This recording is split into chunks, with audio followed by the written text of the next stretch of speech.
Eu quero compartilhar a palavra do Senhor com você nessa noite. Quantos estão ansiosos por esse momento? Glória a Deus. Eu acredito que o Espírito Santo realmente tem falado muito comigo nesses tempos, nesses dias, acerca desse tema. Eu quero compartilhar com você uma palavra profética. Um assunto que eu gosto muito. Fala um pouco sobre a escatologia, que é sobre o fim dos tempos, mas eu não quero falar diretamente sobre o Apocalipse, mas eu quero falar sobre um contexto, ok? Que é o contexto dos últimos dias. E dentro desse contexto, nós precisamos ter um coração para viver nos últimos dias, porque você sabe, irmãos, nós estamos vivendo dias difíceis. Nós estamos vivendo os dias talvez mais difíceis que talvez você esteve aqui na terra. Pelo menos eu não me recordo de uma mobilização sanitária tão grande dos governos. Obviamente eu sou muito novo, talvez você já lembre disso, mas acredito que não se houve na história algo que fosse tão invasivo dentro das nossas casas, ao ponto de decidir o que devemos vestir, como que devemos fazer, que hora que sai, que hora que entra, onde que vai. E tudo isso, obviamente, são dias difíceis. Nós passamos com as portas dos prédios das igrejas fechados. Tudo isso, irmãos, na verdade, já foi profetizado por muitos irmãos, muitas pessoas, mas principalmente por Jesus. Você vai perceber que Jesus, ele mesmo fala lá no livro de Mateus capítulo 24, você pode abrir a sua Bíblia, Mateus capítulo 24, você vai ver que Jesus, ele monta um cenário e ele monta um plano de fundo de como que seria o fim dos tempos, de como que seria a sua volta, de como que seriam os últimos dias. E ele fala minuciosamente de muitos detalhes e ele menciona muitas coisas, mas eu quero focar aqui no contexto desses últimos dias, no contexto, sabe, daquilo que o Senhor falou. E ele mesmo profetizou que chegariam dias difíceis e dias de crise que antecederiam a sua volta. Ele mesmo fala lá no livro de Mateus 24, ele fala, olha, vão vir dias de guerras e rumores de guerras, mas calma, ainda não é o dia, mas está chegando. Olha, vão vir muitos falando em nome de Jesus, falsos profetas, calma, não é o dia, mas está chegando. Então ele prepara o coração dos discípulos e também nos prepara, uma vez que ela está escrita na palavra, nos prepara a termos os nossos corações, sabe, apercebidos, os nossos olhos abertos para o contexto da volta. E eu não tenho muito tempo para poder falar com você todo o contexto social, geográfico, histórico e político dos tempos em que nós estamos vivendo hoje. Mas eu quero dizer algo para você, irmãos. Nós estamos vivendo os últimos dias. Nós estamos vivendo os últimos dias. E eu quero compartilhar algo com você, sabe, uma palavra profética, para que nós venhamos ter os nossos olhos abertos para estarmos apercebidos disso. Mas antes de ler com você, eu quero orar com você agora. Você pode fechar os seus olhos? E você mesmo pode orar no seu lugar e pedir a revelação do Espírito. Ore para que o Senhor possa falar com você nessa hora. Sabe, ore para que o Espírito Santo de Deus fale ao seu coração. Ore para que o Espírito Santo de Deus possa realmente tocar no seu coração e liberar sobre a sua vida uma palavra que vai te alimentar, que vai te nutrir, que vai te motivar, que vai te encorajar. Ore agora no seu lugar, abra sua boca, fale com o Senhor nessa hora. Pai, nós oramos a Ti nesta hora, Senhor, sabendo, Senhor Deus, que nós estamos aqui, sabe, à mesa para poder ouvir e receber do alimento do céu, do pão da vida, porque o Senhor mesmo diz que o Senhor é o pão da vida que desceu do céu.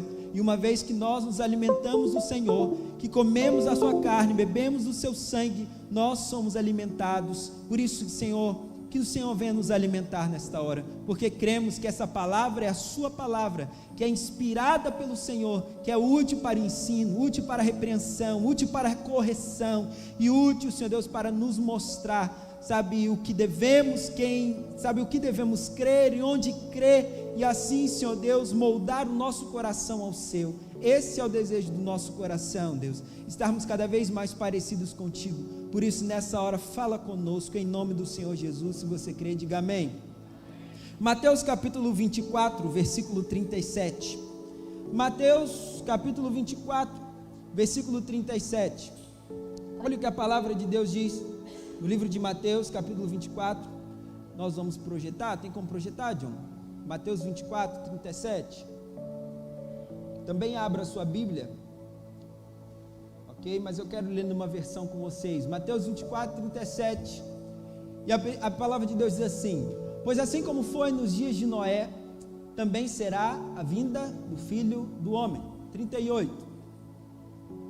Porquanto, assim como nos dias anteriores ao dilúvio, comiam e bebiam, casavam e davam-se em casamento, até o dia em que Noé entrou na arca, versículo 39, e não perceberam, senão quando veio o dilúvio e os levou a todos, assim será também a vinda do Filho do Homem. Perceba que aqui Jesus, ele manda um contexto da sua volta, e você vai ver que o livro inteiro é isso, Jesus preparando os discípulos, porque tudo começa com a pergunta. Os discípulos perguntam para ele, porque crente quer saber como que vai ser o fim dos tempos, quer saber do Apocalipse. E quando a gente fala em Apocalipse, eu tenho certeza que você tem um monte de pergunta na sua cabeça aí, porque você quer saber como que vai ser, como que é, que dia, onde, né? Porque crente é assim, quer saber os detalhes geográficos do negócio acontecendo. E eles também, os discípulos perguntaram, Senhor, fala pra gente, quando que vão suceder todas essas coisas que o Senhor fala aí? E como que vai ser o fim dos tempos? Como que vai ser o fim dos dias? Jesus começa a falar. E chega a essa parte, a esse texto, que ele fala, olha, o contexto da volta é esse. É a mesma coisa, o mesmo contexto dos tempos de Noé. Então, quando você olha para os tempos de Noé, antes do dilúvio, é semelhante ao contexto e o tempo aonde eu vou voltar. Então, assim como foi nos dias do dilúvio, assim também será nos dias em que eu voltarei. Então ele fala, monta todo um cenário, ele monta todo um contexto, sabe, seja um contexto social e um contexto geográfico. E o que nós reparamos é que realmente tudo é muito parecido. E da mesma forma, assim foi no tempo dos apóstolos, da igreja primitiva. Na igreja primitiva, eles também viveram uns tempos muito difíceis. Se você for ler a palavra de Deus no livro de Atos, é um livro muito poderoso, recomendo que você leia. No livro de Atos, você vai ver que aqueles irmãos, eles viveram tempos de grande perseguição, tempos onde eles foram perseguidos fisicamente, muitos foram mortos. Talvez hoje aqui no Brasil nós não vivemos ainda essa perseguição, mas há uma perseguição ideológica. Qual o tipo de perseguição ideológica? Que se você se posiciona e fala, olha, eu sou conservador, sou a favor da família tradicional, acredito no casamento entre homem e mulher que constrói filhos, automaticamente você é taxado de homofóbico e de muitas outras coisas que o povo fala por aí. Eu não quero me deter nisso, mas eu quero dizer que isso existe e há esse preconceito. Eu também não estou dizendo que não existe homofobia, ela existe e nós não devemos ser, mas não significa que por causa da minha fé, eu creio em algo, que eu vou atacar outra. Só que para muitos é isso. Então, se muitas vezes você se posiciona a favor de muitas coisas tradicionais e a favor de conceitos judaico-cristãos, que é como muito se fala por aí fora, você é taxado de retrógrado, você é taxado de muitas outras coisas ruins, o que não é verdade. Ou seja, há uma perseguição ideológica, sim ou não? Sim, há uma perseguição ideológica. Lá em Atos e na igreja primitiva, eles também viveram esse tipo de perseguição. Por causa das suas crenças, do cristianismo, eles foram tratados como hereges, foram tratados como loucos e muitas vezes até bêbados, porque eram cheios do Espírito, porque falavam em outras línguas. Então perceba que o contexto é semelhante, é parecido. Um contexto de dificuldade, de crise, são contextos semelhantes. Mas o que faz a diferença é que aqueles homens e aquelas mulheres que viveram naquele tempo, eles experimentaram coisas extraordinárias em Deus, coisas sobrenaturais. Se você for ler o livro, você vai perceber que aqueles homens experimentaram de uma conversão milagrosa, numa pregação, 3.000 pessoas se converteram. Era gente sendo curada para tudo quanto é lado. E não eram só os pastores da época, não eram só os apóstolos. Os irmãos da igreja eram usados para curar, os irmãos da igreja eram usados para expelir demônios, para serem fatores de transformação da vida das pessoas. Aí eu te pergunto, qual é a diferença daquele tempo para hoje? Por que muitas vezes nós não experimentamos, e quando eu falo não numa maneira global, não falo de uma igreja local, eu falo da maneira individual, você, eu, por que nós não experimentamos da mesma experiência, das mesmas experiências que aqueles homens experimentaram? O que há? Óbvio que há um contexto diferente, mas o Espírito é o mesmo, e a obra é a mesma. Sabe por quê? Porque é óbvio que há muitos fatores, e eu não quero responder essa pergunta, mas eu quero trazer você a perceber um fator, que é o coração daqueles homens. A visão que eles tinham está muito diferente dos tempos de hoje. Quantos concordam comigo que eu estou falando? Faz sentido o que eu estou falando? Eu só estou montando um cenário, e eu quero mergulhar um pouco com você, olhando para esses homens e essas mulheres, o que nós aprendemos com eles, que pode ser trazido para os dias de hoje e para as nossas vidas. Primeira coisa, eles, os apóstolos, os irmãos, eles viviam uma vida escondidos, eles se escondiam. Diga assim, aqueles irmãos se escondiam. Se você for ler todo o contexto histórico, da história da igreja, você vai ver que eles se escondiam nas catacumbas. Mas eu quero utilizar o ato natural deles de se esconderem para trazer um princípio espiritual. E aí eu gostaria que você abrisse a sua Bíblia no livro de Provérbios, capítulo 22, versículo 3. Provérbios 22, versículo 3. Aqui Salomão, ele nos ensina algo muito poderoso. Provérbios 22, 3.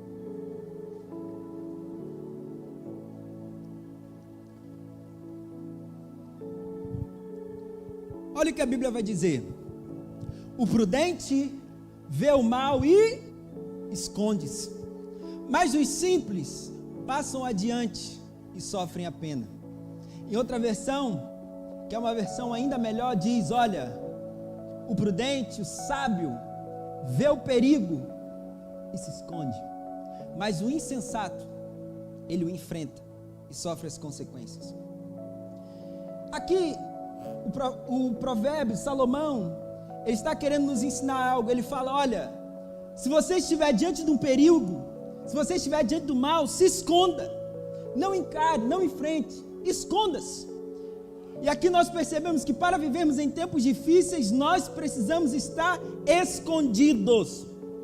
Quando o perigo se levanta, é imprudente tentar encarar baseado na nossa força, baseado na nossa capacidade, baseado na nossa destreza. O que nós fazemos quando o perigo chega à nossa porta? Se esconda. Esconda. Toda vez que você estiver diante do perigo, seja sábio, se esconda. Como assim, pastor? Mas a Bíblia não fala que não dá para esconder a luz que brilha. Entenda uma coisa, esse esconder aqui não é o esconder que você está pensando, não é trancar a sua casa e se esconder debaixo da cama, não.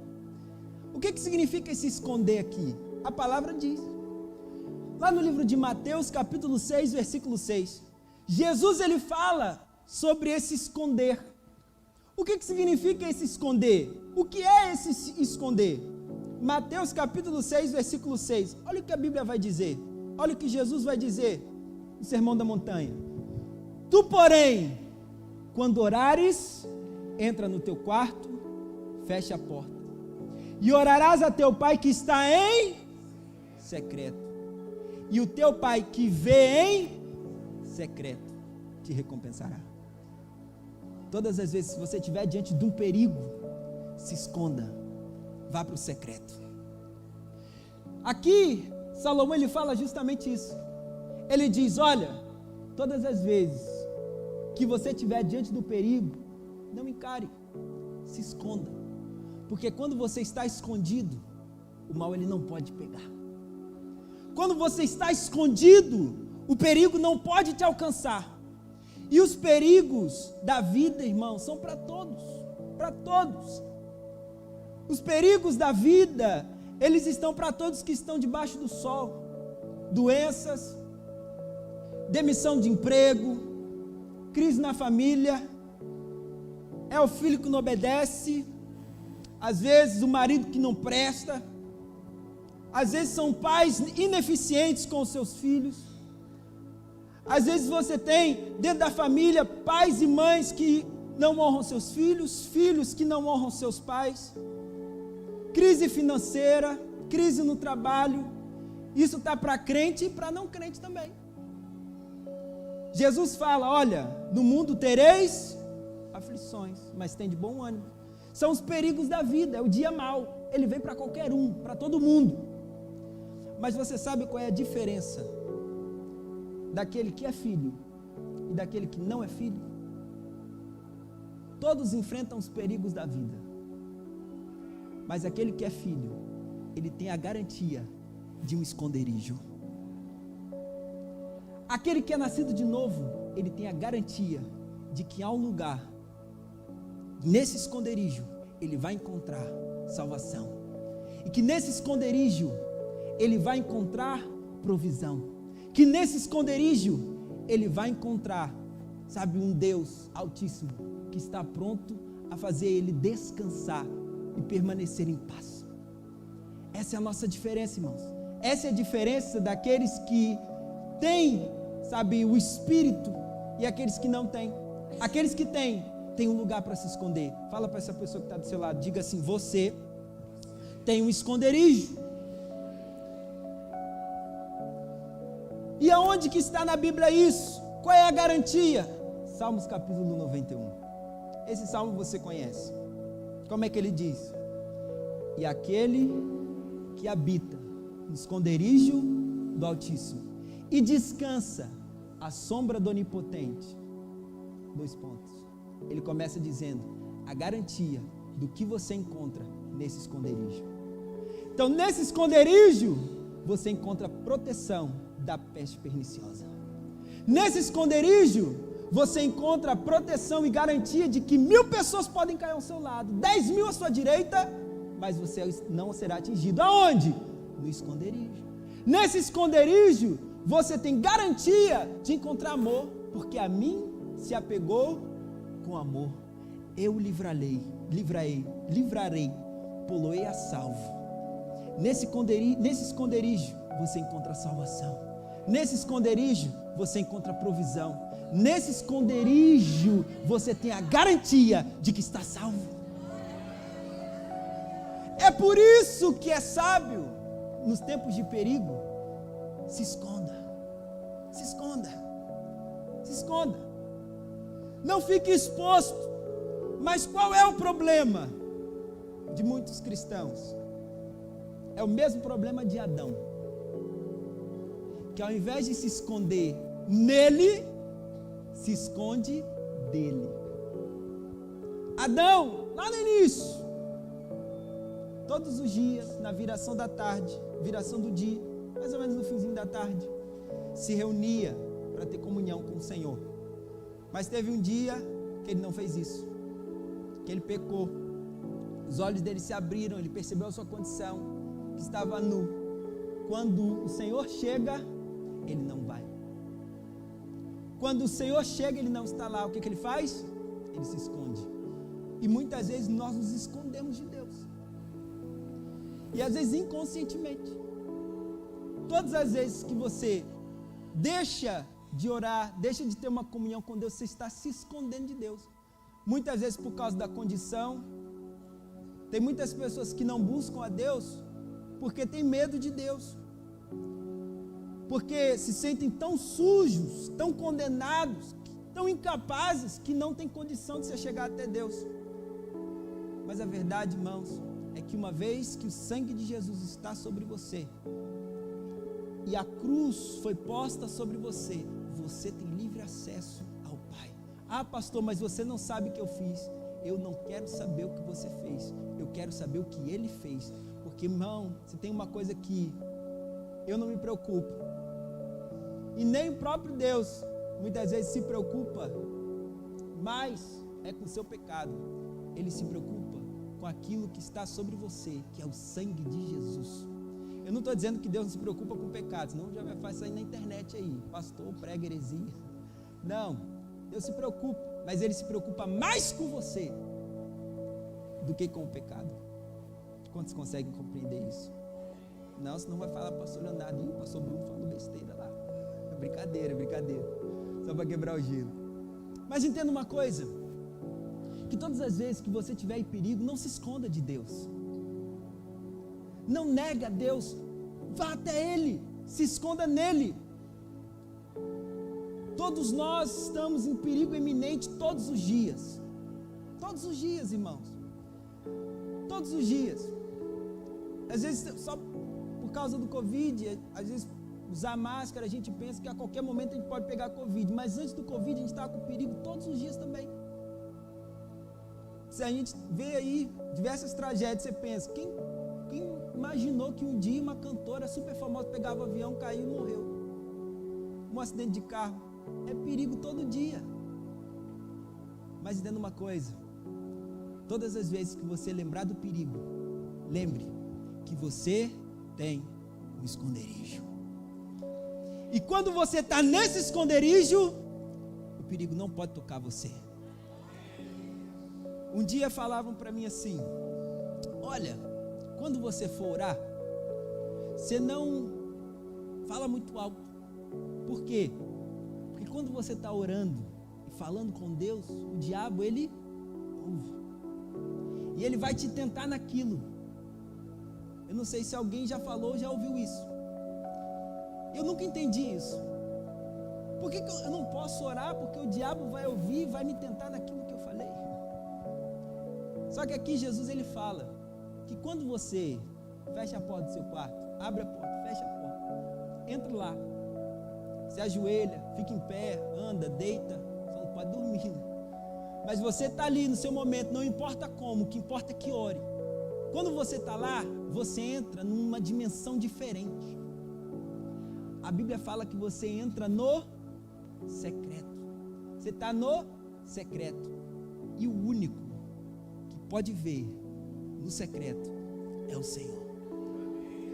Quando você está no esconderijo, irmão, o diabo não vê você. Ele não pode tocar você. Ele vai falar. Falar ele vai. Ele vai jogar coisas na mente. Ele vai falar coisas de longe. Vai sugestionar muita coisa. Mas da mesma forma que você está lá no esconderijo, quando você ouvir o diabo na sua mente, falando coisas, da mesma forma, nesse esconderijo, você vai encontrar suprimento para derrotar e desfazer toda mentira e obra do diabo que vem na sua mente. Porque a Bíblia fala, levei cativo todos os meus pensamentos à obediência. E uma vez que você leva cativo os seus pensamentos à obediência de Cristo, toda a fortaleza do diabo na sua mente é cancelada. O diabo pode falar, mas ele não vai ver. Quantos estão compreendendo o que eu estou dizendo? Toda vez que você estiver diante de um perigo, diante do mal, se esconda nele. Se esconda nele. Você sabe que quem teme os perigos da vida é porque ainda não entendeu o esconderijo. Eu não estou falando que em algum momento nós não vamos ser atingidos pelo mal. Em algum momento nós podemos. Em algum momento nós podemos ficar doentes, em algum momento nós podemos ser demitidos, em algum momento nós podemos nos deparar com algo que muitas vezes não é aquilo que nós planejamos ou aquilo que nós nem queríamos. Sim, é verdade.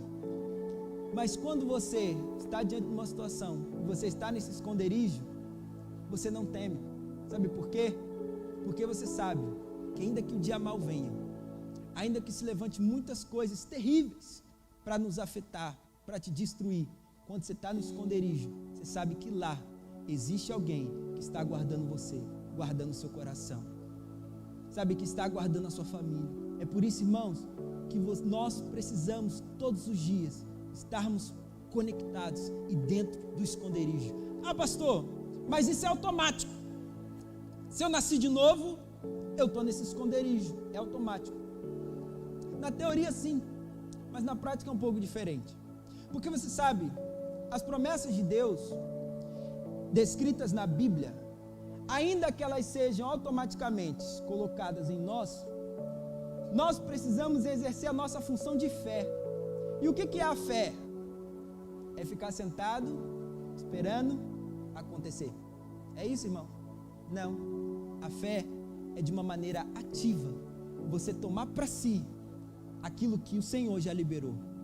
Porque uma vez que aconteça, uma vez que o Senhor liberou a palavra, agora nós precisamos orar para que essa palavra se cumpra. Você quer ver um exemplo?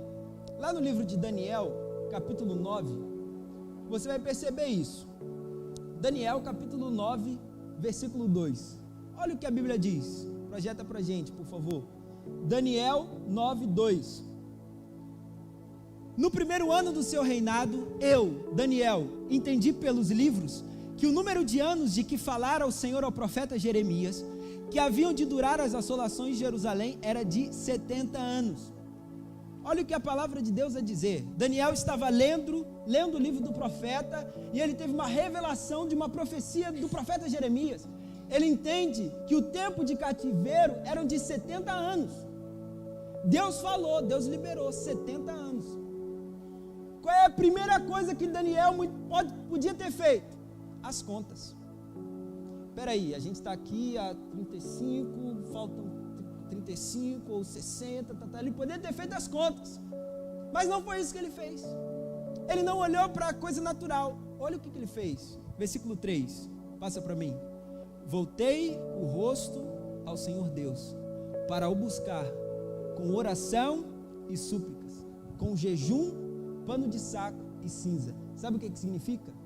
Mesmo estando debaixo de uma promessa, e que Deus vai cumprir essa promessa, nós precisamos orar em cima dela, e não descansar, e não parar, pelo contrário, tome posse em oração, esconderijo. Você tem garantia de proteção? Tem ou não tem?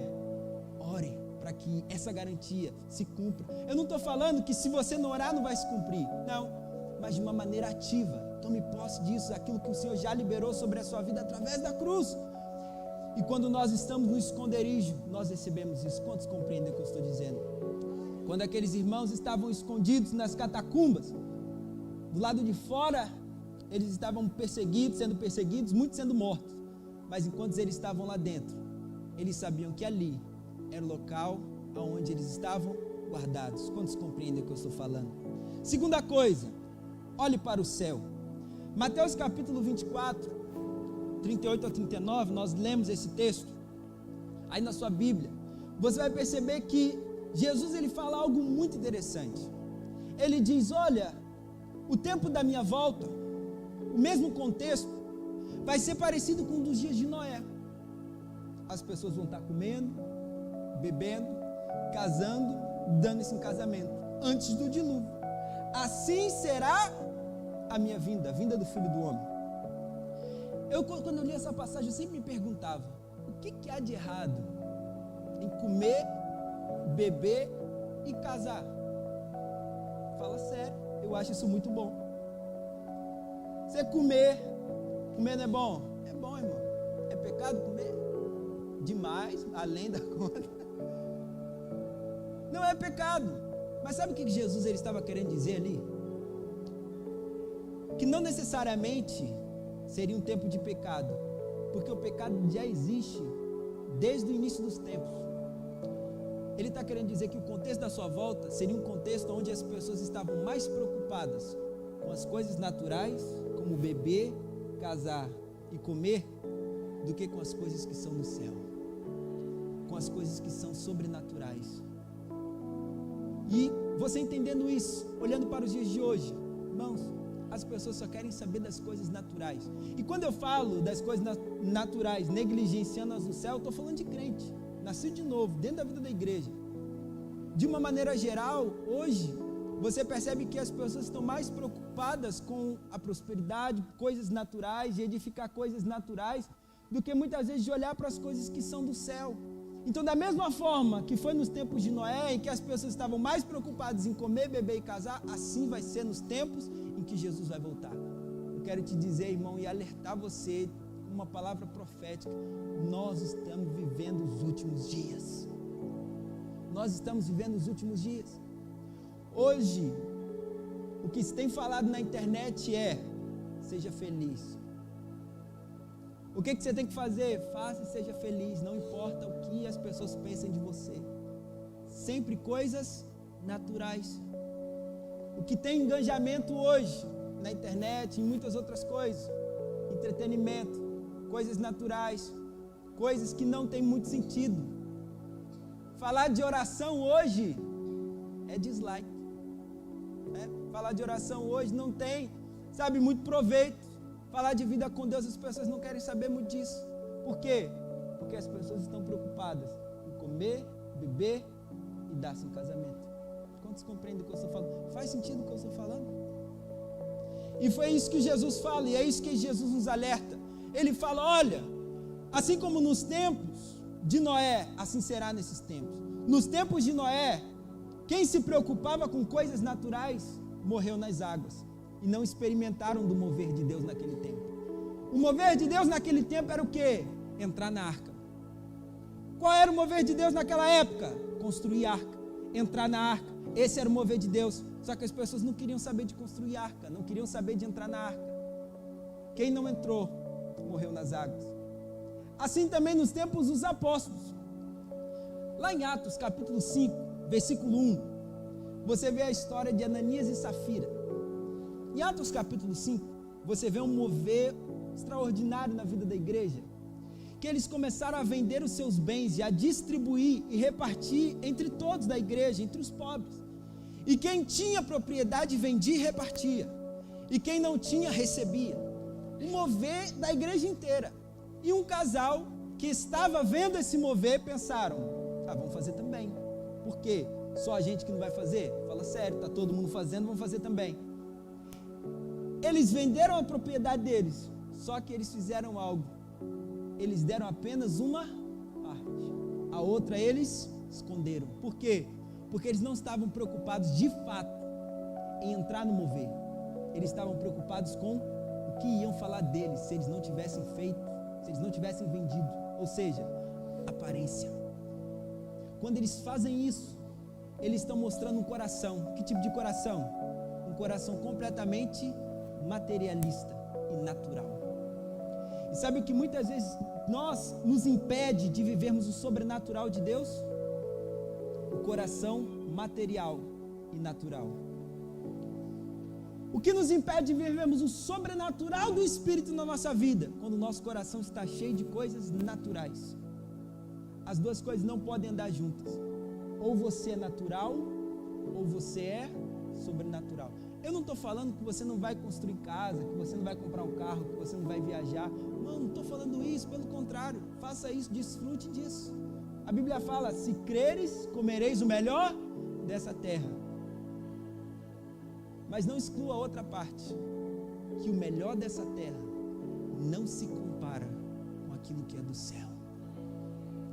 Você pode experimentar do melhor dessa terra. Você pode ter um bom carro, você pode ter uma boa casa. Mas não troque isso pelas coisas que são do céu, as coisas que são do alto. Porque isso tudo passa, mas as palavras dele são eternas. É isso que Jesus está falando. É isso que ele está querendo dizer. Ele não está querendo dizer que você não vai casar. Tem gente que ora para Jesus voltar depois de casado. Alguns fazem isso. Senhor, não volta agora que eu ainda não casei. Ainda não tive filho. Entende? Estou brincando, obviamente. Mas essas coisas são naturais. Passam. O que fica é o Espírito. É a vida. Sabe que Ele nos garante através da sua palavra, irmãos. E é isso que nós precisamos ansiar e olhar para as coisas que são do céu. Filipenses, a Bíblia vai falar: aquilo que é do céu, olhe para isso. Aquilo que é bom, aquilo que é puro. Sabe, se há algum louvor, isso que ocupa o seu pensamento. Não fique preocupado com as coisas naturais. Não fique preocupado, sabe, com aquilo que é normal, natural. Não, esqueça isso. Jesus mesmo falou lá no livro de Mateus, ele fala, olha, não coloque o seu tesouro aquilo que é terreno. Por quê? Porque a traça e a ferrugem corrói. Mas aonde está o teu coração, ali estará o teu tesouro. Ele fala, não coloque o teu coração nessas coisas. É por quê? Porque se você coloca o teu coração na terra, ele vai ficar aqui. Mas quando você coloca o teu coração no alto, irmão, você vai desfrutar de coisas do céu. Tem gente que ora pedindo mover dos céus na terra, mas não abandona a terra. Se você deseja mover dos céus na terra, na sua casa, conecte-se com o céu. Se você deseja mover do céu no seu trabalho, conecte-se com o céu. Se você deseja mover dos céus na sua rua, na sua célula, você tem que conectar-se com o céu e desconectar das coisas da terra. Quantos compreendem? Por isso, irmão, olhe para o céu. Fala para essa pessoa que está do seu lado, diga assim, olhe para o céu, meu irmão. Para experimentarmos do mover de Deus nos tempos de hoje, nós precisamos estar completamente conectados às coisas do céu. Os irmãos da igreja primitiva vendiam as suas propriedades e repartiam entre todos, porque era o mover da época. Esses irmãos entregaram seus bens e recursos por causa de um propósito, a edificação da igreja. Da mesma forma, Noé gastou quase 100 anos da sua vida construindo uma arca, porque Deus falou para ele fazer, perdeu tempo, gastou energia, recursos, porque era um mover. Qual é o mover de Deus hoje? O mover de Deus hoje é o mesmo de todos os tempos, de todas as eras. Deu susto, Jesus pode voltar agora, irmão, fica ligado. Essa reunião não pode nem acabar. Mais uma vez eu estava numa palavra bem escatológica e ele falou isso, né? Essa reunião não pode nem acabar. Passou 5 minutos, a luz acabou, irmão. Você está rindo porque você não estava lá. Na hora eu pensei que tinha ido, mas só acabou a luz mesmo. Mas vai chegar a hora que a gente vai. Quantos aguardam por isso, irmão? Sabe, querido, quando você está conectado com as coisas do céu, você recebe aquilo que é do céu. Só que quando você está conectado às coisas que são da terra, você vai receber aquilo que é da terra, que é passageiro, que perece, que corrói. Aí por que você vê um monte de crente, sabe, que não tem fundamentação espiritual, não tem fundamento, não tem base. Por quê? Porque está se alimentando das coisas da terra, coisas naturais. Quantos compreendem o que eu estou falando? Glória a Deus pela sua vida. E terceiro, por último, aqueles irmãos, eles ansiavam a volta do rei e amavam a sua volta. 2 Timóteo, capítulo 4, versículo 6, você vai ver que Paulo fala algo poderoso a Timóteo. 2 Timóteo 4, versículo 6. Olha o que a palavra de Deus vai dizer. Quanto a mim, estou sendo já oferecido por libação, e o tempo da minha partida é chegado. Combati o bom combate, completei a carreira, guardei a fé. Já agora a coroa da justiça me está guardada, a qual o Senhor, reto juiz, me dará aquele dia. Mas, continua dizendo, já agora a coroa da justiça, aquele dia, próximo. E não somente a mim, mas também a todos quantos amam a sua vinda. Sabe, queridos, amar a volta, ansiar pela volta e desejar a volta não é algo simples, assim como orar também não. Tanto que nós vamos ser galardoados por isso. Paulo ele fala. Mas por que ele fala isso? Aquele que ama a volta vai receber um galardão, uma coroa. É porque ele sabe que aquele que ama a volta, ele não está conectado com as coisas da terra. Por quê? Porque ele quer mesmo é que volte. Quem ama a volta, ele não está preocupado, sabe, com o Covid, com a vacina. Ele não está preocupado com isso, no sentido de ficar atemorizado, aterrorizado. Sabe por quê? Porque ele sabe que Covid, vacina, vai passar. As crises políticas, crise financeira, vai passar. está preocupado com a volta. Porque ele sabe que quando ele voltar, ai, irmão, vai ser tudo diferente. Aí alguns me perguntam, pastor, como é que vai ser lá? Eu falo, irmão, não sei, nunca fui. A Bíblia dá alguns indícios. Pastor, como é que vai ser? Onde que vai ser? Porque crente gosta de saber o negócio geográfico, aonde, quando. Irmãos, a Bíblia não dá talvez tantos detalhes como a gente espera. Ela dá um pano de fundo, mas detalhadamente assim, não tanto. Mas eu posso te garantir que vai ser muito melhor do que aqui. Existe uma passagem que eu leio, que é a visão do trono. É Apocalipse capítulo 4 ou 5, não me recordo exatamente, mas eu acho que é o 4, que é a visão do trono. Que nessa visão fala do trono de Deus, do mar de vidro que está diante do trono, do rio que flui do trono.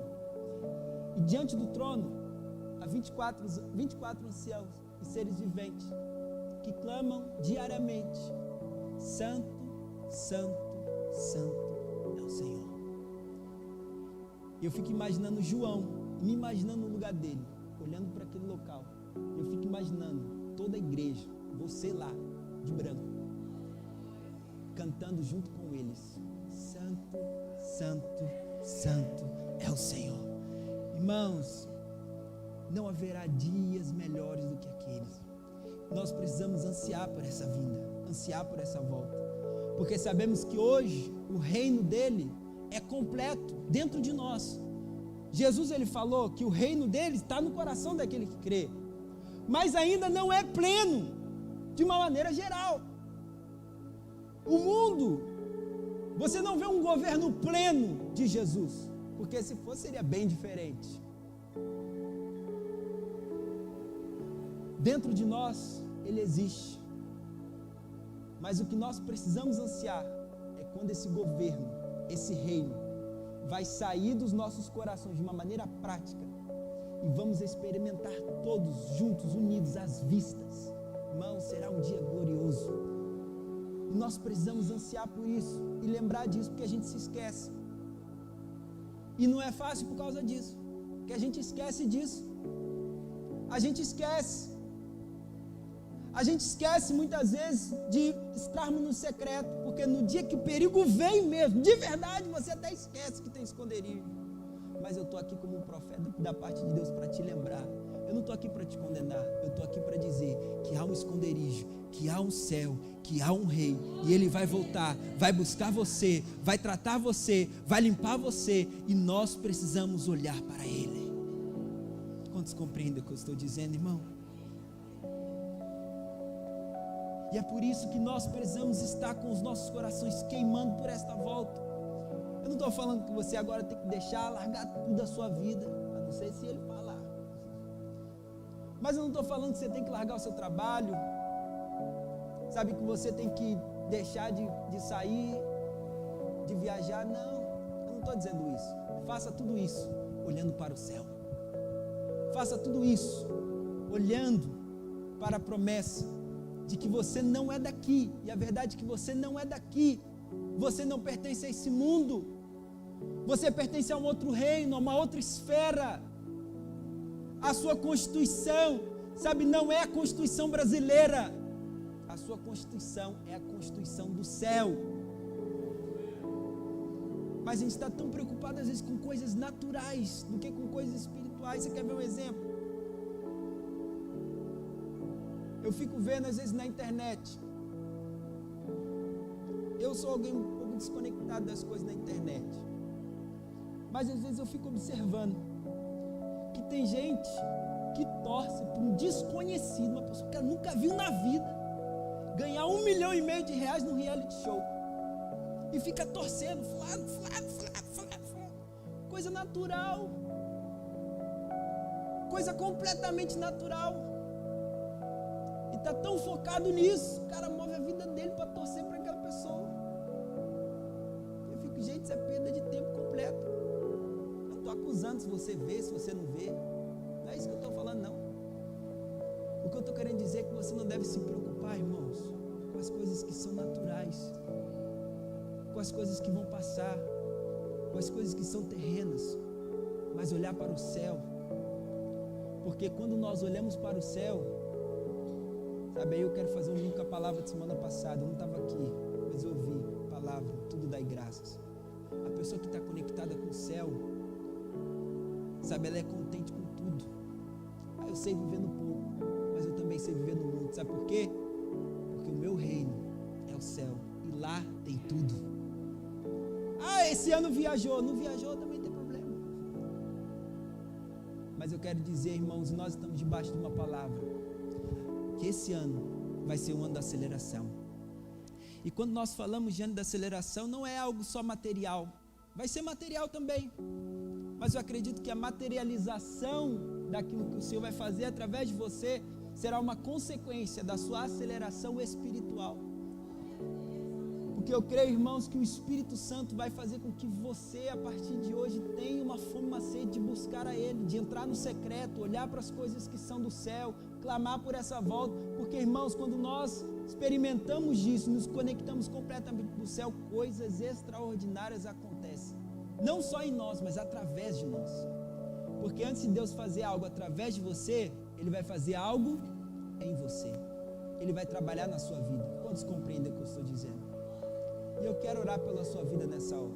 Você que entendeu essa palavra, você pode ficar de pé onde você está?